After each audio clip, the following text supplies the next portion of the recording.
www.healthcmi.com. Acupuncture Continuing Education Online today, long COVID.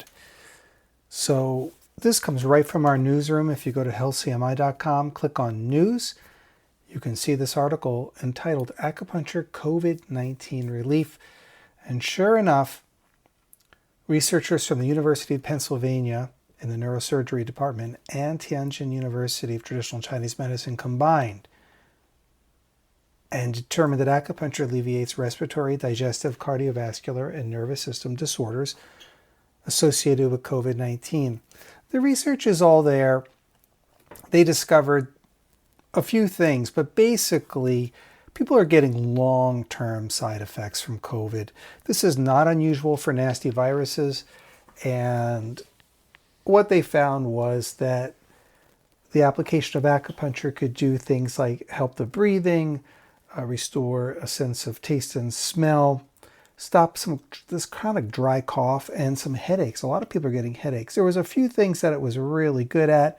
They gave the acupuncture points. Acupuncturists would find this interesting that Dazoy GV14, one of the classic anti-febrile, antiviral points in Chinese medicine, was really good for kind of respiratory issues in chronic fevers, dyspnea, chest pain, tightness, things like that.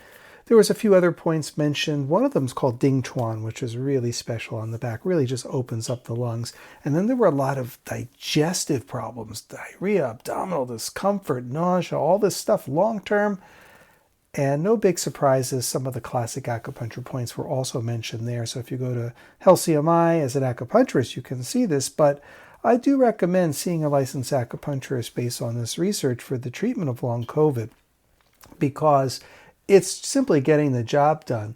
What's nice at the HealthCMI site, both for the layperson and for the licensed acupuncturist, is the points, the herbs, it's all listed and laid out there by research. So enjoy the news department to really get in there so that an acupuncturist can really see what the research is showing. Now, why is it so successful? Well, if we back up a little bit to 2003, before 2019, when COVID-19 evolved, there was an original COVID outbreak then. Now, it was a different strain, different mutation,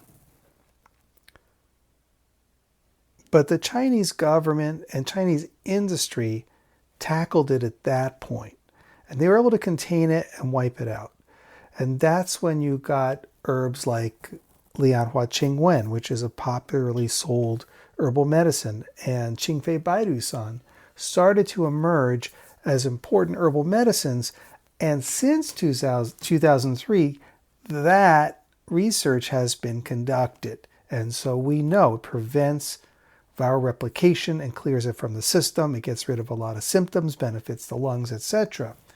Well, now we're also getting some of the results for acupuncture, and the symptoms change. Now, this is the problem with COVID. Some people might, let's say on the East Coast of the United States, see a strain that gives them sore throat, whereas on the West Coast, let's say, they don't have sore throat, just headaches and maybe loss of taste and smell. These things mutate, they change. They're world travelers, these viruses, and they love to survive and mutate. And so some of these acupuncture point prescriptions, some of these herbal prescriptions are going to shift and change dependent upon the individual needs of the patient and what strain we're up against. This is also why sometimes vaccines don't work against certain things, because they may not have been designed to address a specific strain. And so people get exposed and they contract it. So great research. Go to healthcmi.com, take a look at it, but there's a lot of relief for people, a lot of that chronic fatigue. We saw this before with the Epstein virus problem years ago. That was getting chronic fatigue in people. We called it chronic fatigue syndrome from that. And we're seeing the same thing with long COVID, a lot of chronic shortness of breath, headaches, sore joints, a lot of chronic aching and pains. And we're getting in there and we're seeing that the acupuncture nerves are really filling that gap and really complementing a lot of other existing conventional treatments and getting the job done and clearing this virus from the system and clearing those symptomatic presentations. I'm Adam White, licensed acupuncturist. Thank you for listening. www.healthcmi.com